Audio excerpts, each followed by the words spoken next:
Makeup artist রোজা আহমেদ রাতারাতি বনে গেছেন স্টার। হবেনি বা না কেন? বিয়ে হয়েছে সঙ্গীত শিল্পী ও অভিনেতা তাহসান খানের সঙ্গে। ইন্টারনেটে তিনি এখন ট্রেন্ডিংয়ে আছেন। এর মাঝেই 2024-এর জুনে দেয়া রোজার পুরনো একটি স্ট্যাটাস ভাইরাল হয়েছে।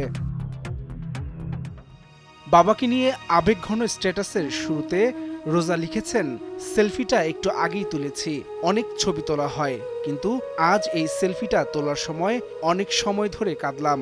আমি বাবা মায়ের প্রথম সন্তান, তাই সব থেকে আদরের ছিলাম। আর বাবা আমাকে সব সময় বলতেন, আমার ছোট্ট পরীটা কই রে। সেই সময় বরিশাল শহরে আমাদের পরিবারের বেশ প্রভাব ছিল। ছোটবেলায় কখনো কমতি পাইনি। এর বাসায় দাওয়াত, এর বাসায় দাওয়াত, তার বাসায় দাওয়াত, যেতেই হবে, কারণ আমাদের ছাড়া দাওয়াত অসম্পূর্ণ হবে।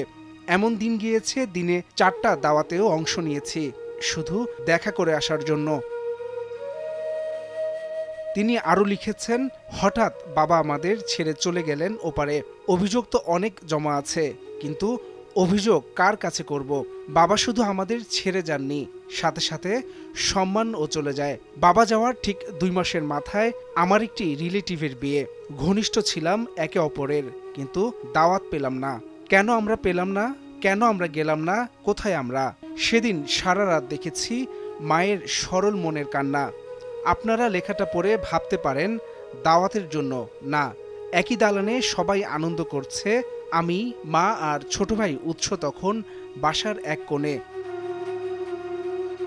এরপর তাদের জীবনে তার বাবার অবদান নিয়ে আরও লিখেছেন, বাবা আমাদের জন্য অনেক কিছুই রেখে গেছেন, দাদার অনেক আছে, কিন্তু কিছুই গোছানো না।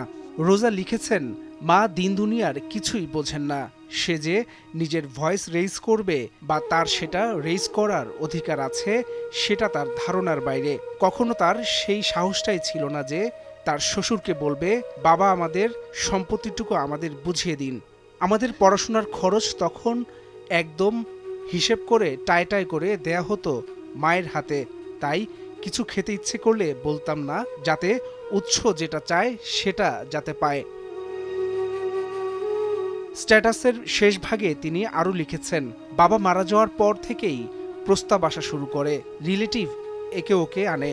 তখন আমি প্রথম ভয়েস রেইজ করেছি। আমার বয়স কম আর বাবা মারা গেছেন, তো কি হয়েছে? বাবার আর আমার স্বপ্ন তো মারা যায়নি, বড়দের মুখে মুখে কথা, আর মানুষ হব না।